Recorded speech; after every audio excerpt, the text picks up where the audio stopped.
के बाद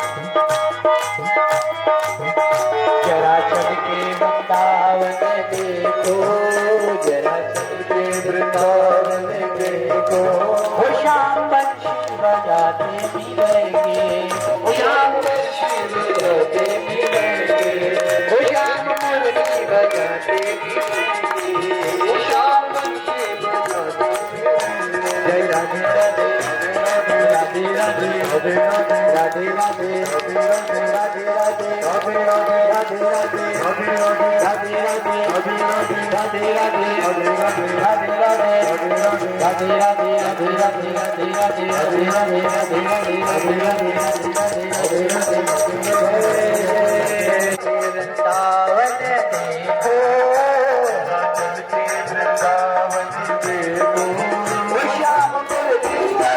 राधे आइए चलते हैं कृष्ण और रुक्मिणी विवाह की ओर। सज्जनों, विदर्भ देश के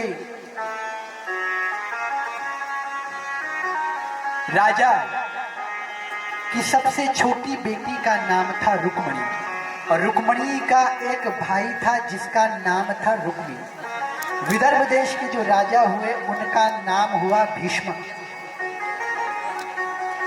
कि भगवान भीष्मक सुतां रुक्मिणीं रुचिराननं राक्षसेन विधये विधानेन उपयेमं इति श्रुतम्। विदर्भ देश के राजा भीष्मक की बेटी हुई रुक्मिणी। भीष्मक के 5 बेटे हुए जिनका नाम हुआ रुक्मी, रुक्मरथ, रुक्मबाहु, रुक्मकेशी और रुक्ममाल। बचपन से ही रुक्मिणी जी ने भगवान की लीलाएं सुनी थी, मात्र सुनी थी लीलाएं, तो लीलाओं को सुनकर ही प्रेम हो गया। भगवान की लीलाओं को ही सुनकर प्रेम हो गया। तो जैसे ही रुक्मी ने अपनी बहन रुक्मिणी का विवाह शिशुपाल के साथ तय किया, तो शिशुपाल के साथ तय करते हुए रुक्मिणी जी जो है माँ कात्यायनी के मंदिर जाती है, और माँ कात्यायनी के मंदिर जाके माँ कात्यायनी से कहती है, माता आप मनोरथ फल देने वाली हैं, अगर मेरा ब्याह किसी से हो तो वो हो द्वारिकाधीश से। द्वारिकाधीश से मेरा विवाह। इस प्रकार के वचन मां रुक्मिणी जी ने माता कात्यायनी से कहे।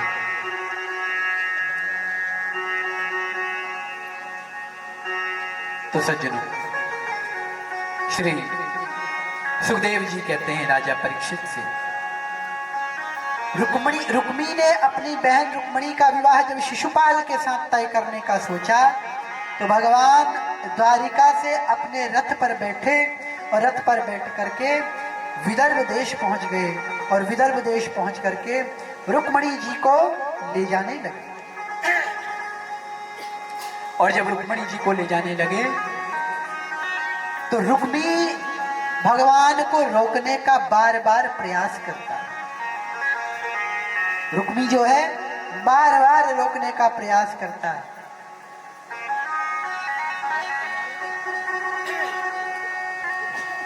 तो सज्जनों, अब जो है भगवान जैसे ही रुक्मी के साथ युद्ध करते हैं, रुक्मी हार जाता है और रुक्मी भगवान से क्षमा याचना करता है।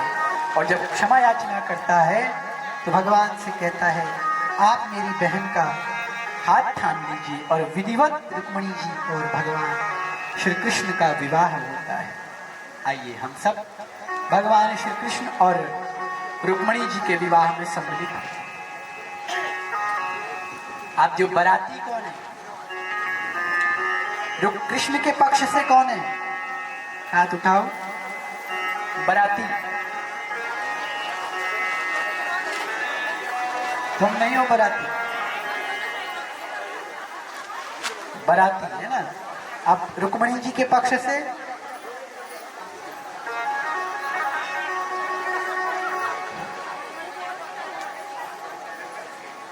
तो आप बारातियों ने तो हाथ उठा रखा है, तो खूब आनंद लगे। पर जाते हैं और जोर से छलांग यमुना जी में लगाते हैं। और जब यमुना जी में छलांग लगाते हैं, यमुना जी में छलांग लगाते हुए वो उस शेष के सामने, उस कालिया नाग के सामने खड़े हो जाते हैं। कालिया नाग के पूंछ पर प्रहार करते हैं। कालिया नाग की पूंछ पर प्रहार करके कालिया नाम का नाग जग जाता है। और जब कालिया नाग जगता है तब कालिया नाग के आंख क्रोध से लाल हो जाते हैं और बड़ा भयंकर भीषण युद्ध कालिया नाग भगवान के साथ करता है। और जब भगवान के साथ कालिया नाग का भीषण युद्ध, भीषण संग्राम होता है तो कालिया नाग जो है भगवान को अपने विषैले विष से मारने का प्रयास करता है, लेकिन कालिया नाग भगवान को मारने के लिए असमर्थ हो जाता है।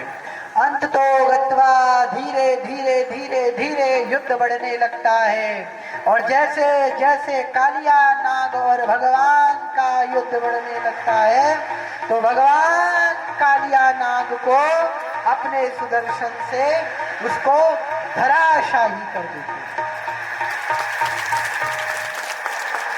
अचेत अवस्था में पड़ जाता है। पूर्ण रूपेण मारा नहीं, उसे अचेत कर दिया। और जब अचेत किया तो अचेत करने के बाद कालिया नाम का नाग जो है भगवान से क्षमा प्रार्थना करता है। भगवान से कहता है, प्रभु मुझसे अपराध हो गया, आपकी महिमा को मैं समझ नहीं पाया, आपकी महिमा को मैं जान नहीं पाया, इसलिए आप मेरी अपराध को क्षमा करें।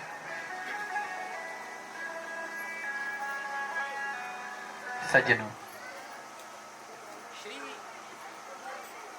सुखदेव जी महाराज राजा परीक्षित की कथा श्रवण करें। नारायण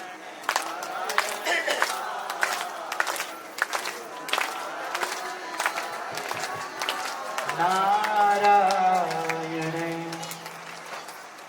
और कालिया नाग भगवान को हाथ जोड़ करके कहता है कि प्रभु मुझसे अपराध हो गया, आप मेरे अपराधों को क्षमा कीजिए। तब उसके अपराधों को क्षमा करते हुए कहते हैं भगवान कि तुम इस स्थान को छोड़ करके विंध्य पर्वत चले जाओ, विंध्य पर्वत चले जाओ। और कालिया नाग कहता है कि अगर मैं विंध्य पर्वत चले गया तो मुझे गरुड़ खा जाए, मुझे गरुड़ खा जाए। और तब भगवान ने कहा कि तुम्हारे सर के ऊपर मेरे पांव के चिन्ह होंगे, उन चिन्हों को देख करके गरुड़ तुम्हें कोई नुकसान नहीं पहुंचाएगा, इसलिए जाओ विंध्य पर्वत पर जाकर तुम वहां अपना निवास बनाओ। शेष के सर के ऊपर भगवान बड़ा सुंदर नृत्य करते हैं। तांडव गति मुंडत पर नाचत गिरधर। हाँ, भगवान नृत्य करते हैं और नृत्य करके सभी ग्वाल बाल इधर भगवान को देख रहे थे कि हमारे मैया यशोदा तो बेहोश पड़ गई कि हमारा कन्हैया आज डूब गया, हमारा लाला आज डूब गया, हमारा कान्हा आज डूब गया। जैसे ही भगवान को शेष के ऊपर देखा तो भगवान शेष के ऊपर बड़ा सुंदर वेणु निनाद कर रहे हैं, वंशी का नाद कर रहे हैं। वंशी को बजा करके सभी ब्रजवासी भगवान को एक टक देखते हैं, एक टक निहारते हैं और कहते हैं कृष्ण कन्हैया लाल की जय। सब भगवान की जय जयकार करते। सजद भगवान ने कालिया को भी, जो बड़ा काला था, ऐसा डरावना वो नाग था कि उसको सब ब्रजवासी देखकर बड़े डर गए। वो जो है इतना भयावह, इतना घृणोत्पादक कालिया नाग था कि उसको देख करके सभी ब्रजवासी जो है डर गए। ऐसा वो कालिया नाग था, ऐसा वो काला नाग था। हाँ, वृंदावन बिहारी लाल की। सज्जनों, श्री वेद व्यास जी लिख रहे हैं, सुखदेव जी महाराज राजा परीक्षित से कहते हैं कि राजन, भगवान ने अनेक अनेक लीलाएं ब्रजमंडल में करी। गायें चराने जाते थे इसलिए उनको गोपाल कहा गया, गौपालन करते थे इसलिए उनको गोपाल कहा गया।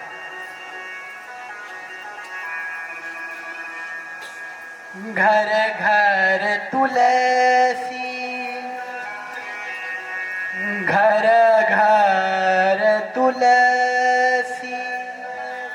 क्या कहते हैं रसखान जी कि घर घर तुलसी, ठाकुर सेवा। घर घर तुलसी, ठाकुर सेवा। दर्शन गोविंद जी को आली मोहे लागे वृंदावननी को। आली मोहे लागे वृंदावन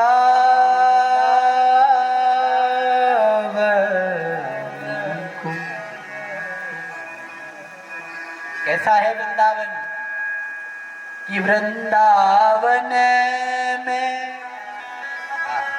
कैसा है वृंदावन? वृंदावन में गैया बहुत है, वृंदावन में गैया बहुत है। भोजन भोजन भोजन दूध दही को आली मोहे लागे वृंदावननी को। ऐसा वृंदावन। चले वृंदावन? चलोगे कि नहीं? कितने लोग तैयार हैं? दादा तो वृंदावन चलिए, और चल के कहना क्या है कि जरा चल के वृंदावन देखो,